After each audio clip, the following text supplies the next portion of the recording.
Did you know Rihanna's in this?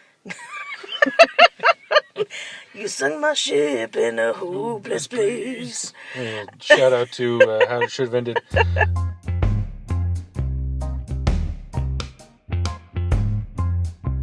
This is Drawing Conclusions.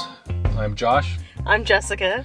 We just got back from seeing Ocean's 8, starring Sandra Bullock, Cate Blanchett, Anne Hathaway, and a whole host of other people. Right. A really great cast, actually, in this film.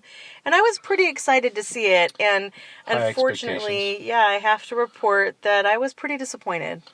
Very midland effort, I thought. Pretty mediocre, and could have done a lot more with this cast. Yeah.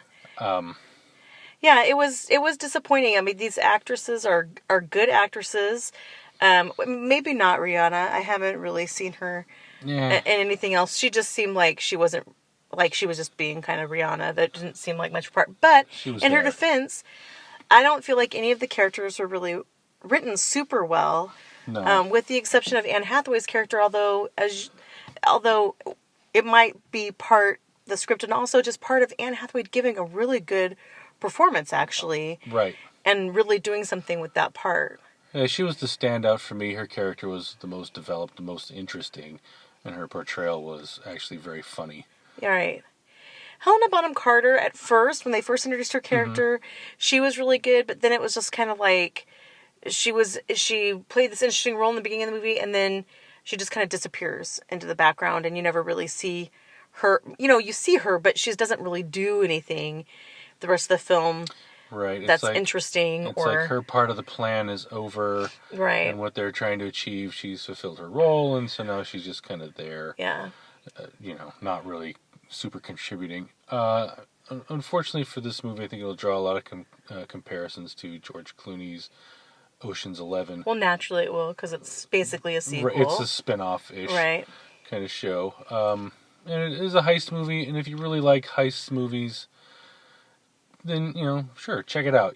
It'll, scratch you where you itch somewhere, I'm sure.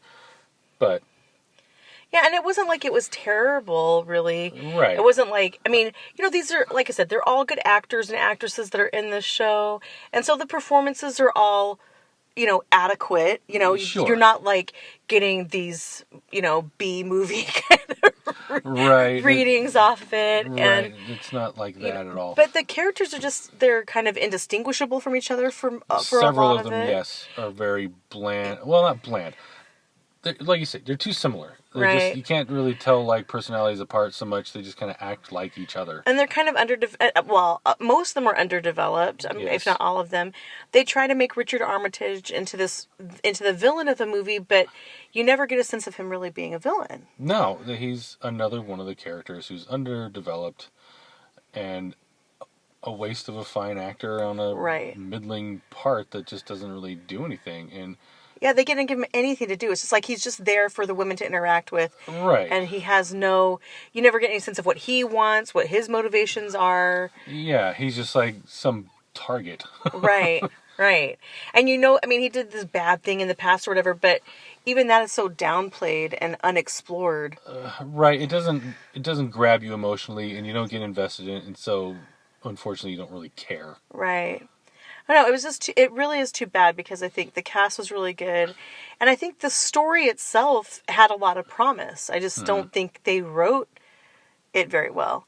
Yeah, I think they didn't. It really didn't seem like it. I will say, however, that the twist ending of the heist was pretty cool. Yeah. And that part of it was actually very entertaining and was the best part of the show. And there's some fun cameos in it. And sure. And it always is interesting in these movies to see how they do things. How do they trick, security and how do they play, how do they pull all of this stuff off? And so, it's always interesting. And they do some really clever things in the movie with that.